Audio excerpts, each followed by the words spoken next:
Hey y'all, welcome back to my channel.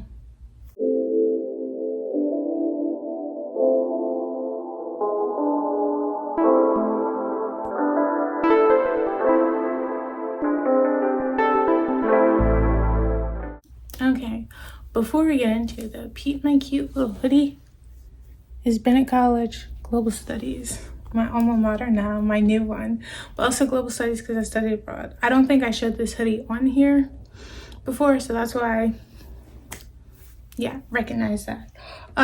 Today I will be recommending some more books. They're all different genres this time, so that's exciting, but I have some good ones. And then I actually finished my last book I had yesterday, so that means another book haul will be coming your way because I need some new books. But I don't really have a particular order in what I'm going to start. I guess I'll just start with this one since it's in my hand first. But That Weekend by Cara Thomas, which was in my most recent book haul. Okay. 3 best friends, a lake house, a secret trip. What could go wrong? It was supposed to be the perfect prom weekend getaway, but it's clear something terrible has happened when Claire wakes up alone and bloody on a hiking trail with no memory of the past 48 hours. 3 went up the mountain, but only 1 came back. Now everyone wants answers, most of all Claire. She remembers Friday night, but after that, nothing. And now Kat and Jess, her best friends, are missing. That weekend changes everything. What happened on the mountain, and where are Kat and Jess? Claire knows the answers are buried somewhere in her memory, but as she learns, everyone has secrets, even her best friends. And she's pretty sure she's not going to like what she remembers. So I remember talking about when I first got this, I was getting more into like the murder mystery thriller suspense type. And this is it. It's also, as you can see, it's like a quick read. It's only like 300 something pages, but this one does have bonus content in it. So let me see. 325. Yeah, 325. But this book came with bonus content and like the bonus scene. Okay. This definitely choose your friends carefully. So poor little Claire ended up in this crappy situation that she wasn't supposed to be in, but her boyfriend is trash. Her friends are trash too, but like it started from the boyfriend and just went downhill from there. So she ends up going to this cabin with her friends Kat and Jess, but Kat and Jess are in a relationship, so she's basically third wheeling at this point.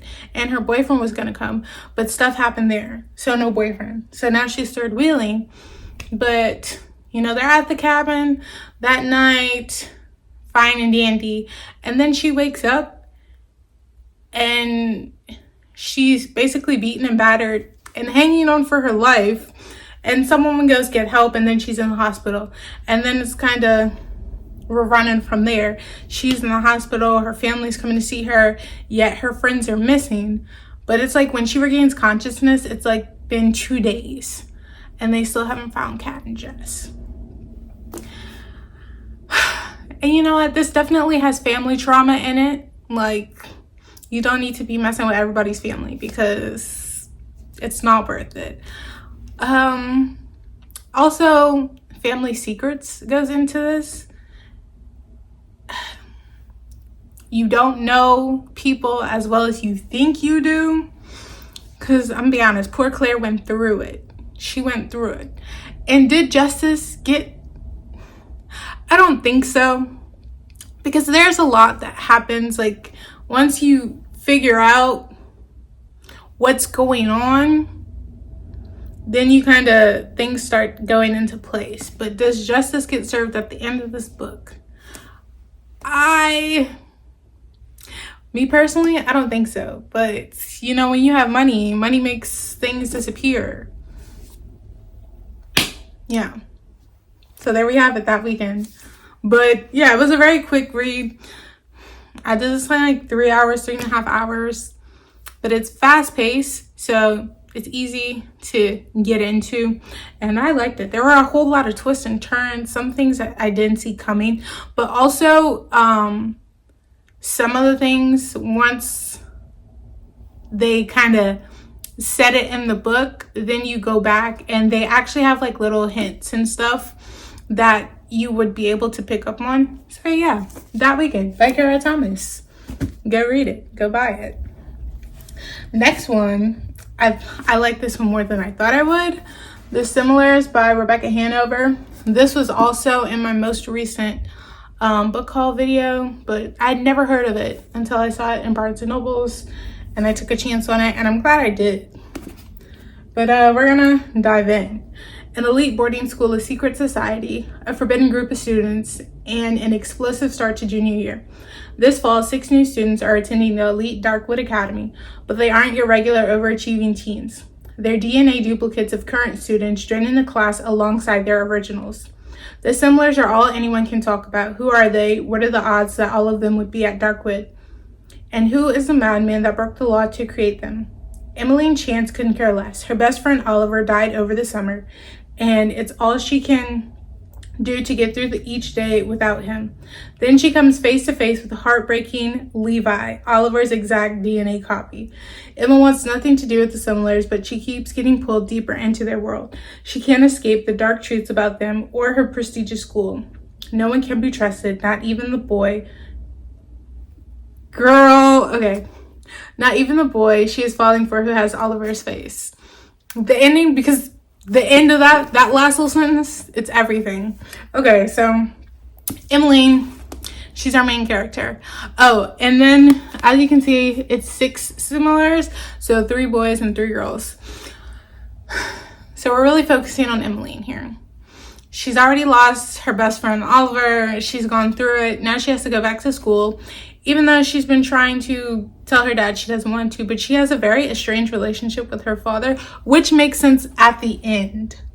But she gets to school. She doesn't really care about the Similars. She's not trying to hear it. Homegirl's just trying to finish school.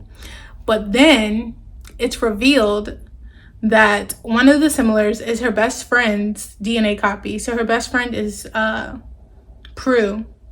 And then the similar copy of Prue is Pippa. So she has to face with that. And as you heard on the back, there's a DNA copy of Oliver. His name is Levi.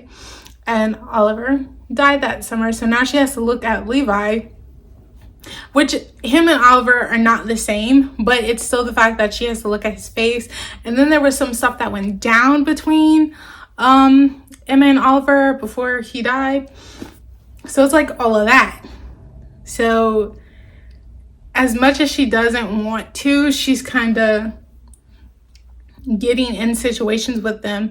And her best friend Prue, her and her Similar, Pippa, are like close. So now she's hanging with Pippa for the sake of Prue. And the thing about all of these Similars is they're all DNA copies of like high-ranking kids, some of the wealthy families, and none of these families knew that there were DNA copies of their children. It just so happened when they all showed up at school. And, you know, as one would say, when a DNA copy of yourself shows up to the school, there's definitely ulterior motive, which there is.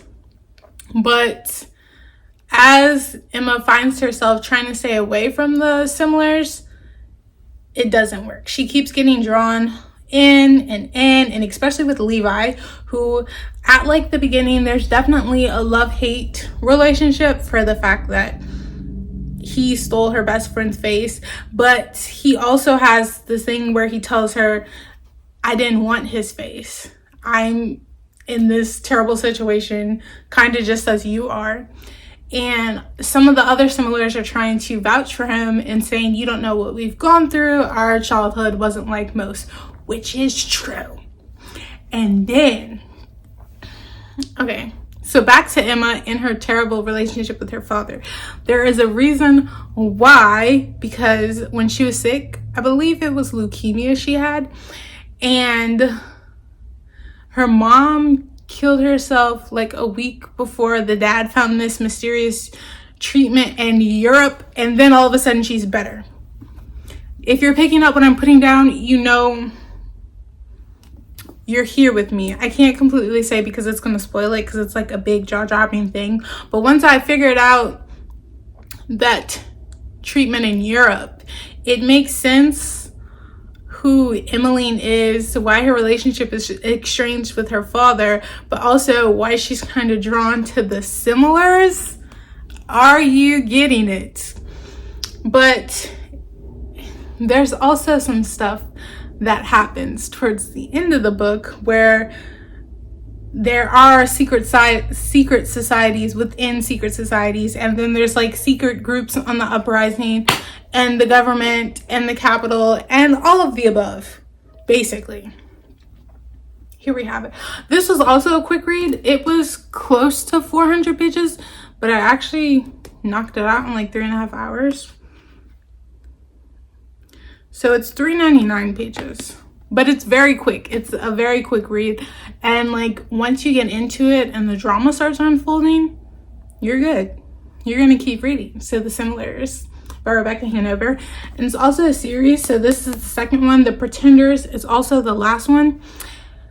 And in the next book haul, I will have that book so I can continue the series.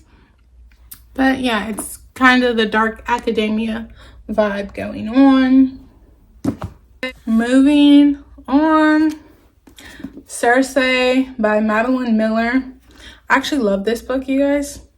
And I mentioned how in the book haul when I got this book that Cersei and Song of Achilles, because they're both by Madeline Miller, they're supposed to be like a series. You could read them in order or not. I've heard both. So I actually read Song of Achilles first and then Cersei, but to be honest, I don't think you need to read Song of Achilles to understand Cersei. You'll be just fine. And Cersei was actually better than Song of Achilles. I think Song of Achilles was a little bit overhyped because I mentioned that one was like all over Book Talk or whatever. It's a little bit overhyped, but I enjoyed Cersei more. Summary of the back, and then we can talk more. In the house of Helios, god of the sun and the mightiest of the Titans, a daughter is born. But Cersei is a strange child, not powerful like her father, nor viciously alluring like her mother. Turning to the world of mortals for companionship, she discovers that she possesses power, the power of witchcraft. She can transform rivals into monsters and menace the gods themselves. Threatened, Zeus banishes Cersei to a deserted island where she hones her occult craft and crosses paths with many of the most famous figures in all of mythology, including the Minotaur, Daldius, and his doomed son Icarus, the murderous Medea, and of course, Lily Odious. But there is danger too for a woman who stands alone, and Cersei unwittingly draws the wrath of both men and gods, ultimately finding herself pitted against one of the most terrifying and vengeful of the Olympians. To protect what she holds dear, Cersei must summon her strength and choose once and for all whether she belongs to the gods she's born from or the mortals she has come to love. Now, as you heard, Cersei meets like everybody and their mama, basically. So Cersei is one of like, well, from her mother, because, you know, her dad had a whole lot of women. But from her mother, there's like 4 of them. But Cersei's the one that comes out. Her skin is kind of pale. Her eyes aren't, she's not like everybody else, basically. So that's already like strike one against her. She doesn't really fit in with her siblings. Her mom doesn't really like her. She tries to go towards her father more, and I feel like he didn't really take notice. Like, he doesn't take notice in her, but she's trying all that she can. Now, when she grows up, she's kind of a loner, so she meets this mortal. I forgot his name, but she starts to fall in love with him. But she doesn't tell him. But in her head, she's like, oh, if only he were a god, like, we could be together. So she uses her witchcraft and makes him a god. But at this time, she's still kind of, like, learning. So she wasn't exactly sure what was going on. And then it's, like, the next day, he's, like, Almighty. He's a god. He has powers, da-da-da-da. So Cersei brings him back. And then, you know how guys get when they, I don't know, get to glow up, or they finally get a little bit of attention, they start acting funny. So that's what he did, and he's getting all these other girls coming to him, trying to be his wife, which he actually, I forget if she was like a siren or no, I think she was a nymph. Hold on, y'all. Changing my sitting positions. So she was a nymph, and Cersei doesn't like her. Cersei already has beef with this nymph, who she's been having beef with this nymph. And she overhears him talking about it. So she basically confronts him and is like, you know, what's going on? Like, I've always loved you. I've cared for you. I cared for you before you had these powers. Sound familiar, y'all? And he's basically like, I never saw you in that light. Like, I have someone I'm interested in. So what does she do? She curses him. Curses the girl that he claims is going to be his fiance. And then she turns into like the 6-headed siren monster beast. And then there's talk of the town or whatever. And she's kind of debating whether she wants to say she did it or not, because she doesn't know, one, if she's going to get praised for it or punished for it, or just no one's going to believe her at all. So she actually does say she did it. And everyone's looking at her like she's crazy. They don't believe her. Which, you know, if it were a god saying that, they would have totally believed him, gave him all the praise and glory. But because it's Cersei, no one believes she has powers to begin with. No one thinks she's even like godly. So they don't believe her. So she like essentially gets punished until like one of her siblings comes back and they have the power as well, but Cersei gets punished, which if you're picking up what I'm putting down, all of Cersei's siblings from her mom have these powers, but Cersei's the only one that gets punished for it. So she basically gets banished on this island by herself, and that's when she starts meeting, you know, like the Minotaur, Delius, and some of these people she's related to, some of them she's not, some of them she has relationships with. But ultimately, Odious finally comes into the picture, and she starts having a thing for him because he's stayed on her island the longest, but at the same time he has family away. But what does he do? He leaves Cersei pregnant. But to be honest, I can't remember if Cersei did know when he left or Cersei just didn't tell him. But and then it focuses on Cersei, but then it starts to focus on her child because he comes into play in this book as well. But I'm trying not to tell y'all too much, but Cersei. Also, this one has like 400 something, I think. Oh, not even 389, so it's almost 400.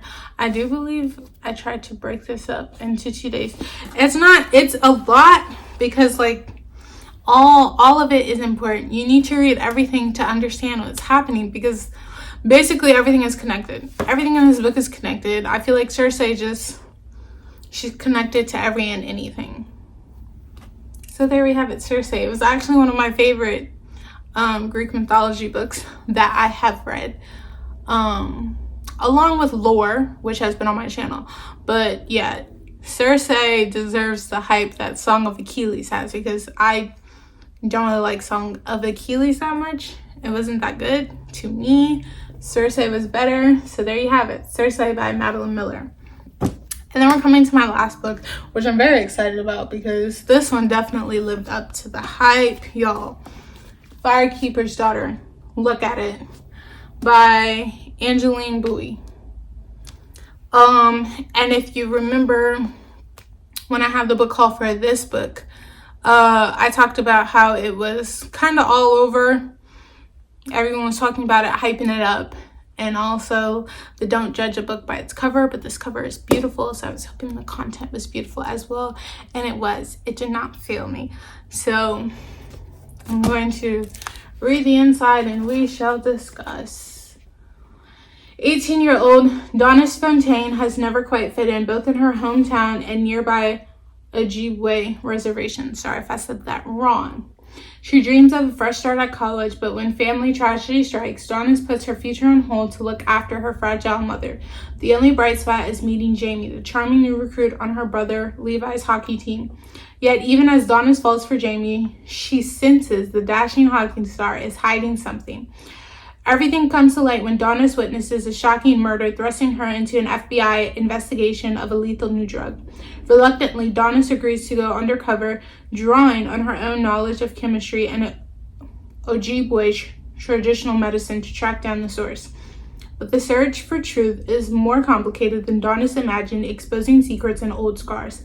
At the same time, she grows concerned with an investigation that seems more focused on punishing the offenders than protecting the victims. Now, as the deception and deaths keep growing, Donis must learn what it means to be a strong Ojibwe.